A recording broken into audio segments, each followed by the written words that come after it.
What's up, everybody? I want to let you know today that I'm going to be starting a new podcast called the Central Focus Podcast. Part of the reason I wanted to start this podcast is because there's a lot of topics that I'm interested in and that I want to talk about. But my hope is, of course, that those topics are also going to be of interest to you too. Some of the things that I'm going to want to talk about on this podcast are going to include, but are not limited to, how to be a faithful disciple in college, in campus, right? There's a lot of things kind of being thrown your way as a college student. So, how do you stay faithful in that season of your life?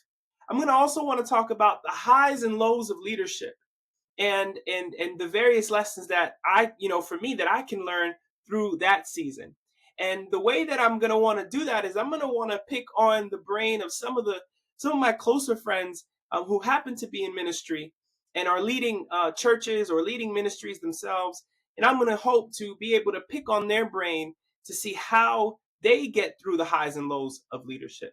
And also, I want to talk about mental health. I want to talk about the mental health of leaders and the mental health of college students, and sort of everything in between. And so, hopefully, you'll join me as I explore those topics. I wanted to take a moment to just share a little bit about who I am and sort of how I got here. So, my wife and I are full time campus ministers in the Central Jersey Church of Christ. And we've been doing that for going on I think, 3 years now. Or we just completed 2 years. And it's been a great ride, and it's been also very challenging, and in a great way. And I think God has really pushed me and challenged me, and it's forced me to ask a lot more questions about myself and how I lead and how I think. And so that's part of the reason for how I got here. But I grew up going to church. I grew up in the children's ministry in church. I sang all the songs. I overall I had a really great and positive experience as a young kid.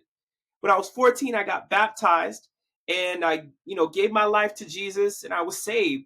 But 2 years into it, I ran into some trouble in my faith. And I'm going to have a chance, hopefully, over time to share more about that. But it was a tumultuous time for me. And to sort of 3 years into that time away from God, I became someone I never thought I would become. I did things I never thought that I would do.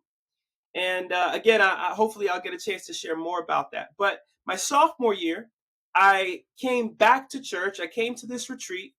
And I remember coming to this retreat and listening to these speakers speak so confidently that Jesus was real, that Jesus had really risen from the dead, and that he was a real man. He breathed the air we breathed, and he sort of lived the life that we lived, and and it really blew my mind that these men and women were so dedicated to following this guy that lived over 2,000 years ago that I had heard my whole life. And it really began to make me question, what do I really actually know about this man? And so I studied the Bible again. I got restored. And ever since then, I've been sort of trying to serve God with any gifts that I have and really answer the call no matter where it was that He had decided to send me. And so that's kind of what it's been. It's been ups and downs. And I'm hopefully I get a chance to share a little more about that. I want to thank you for watching this video, and I look forward to sharing more content with you in the future.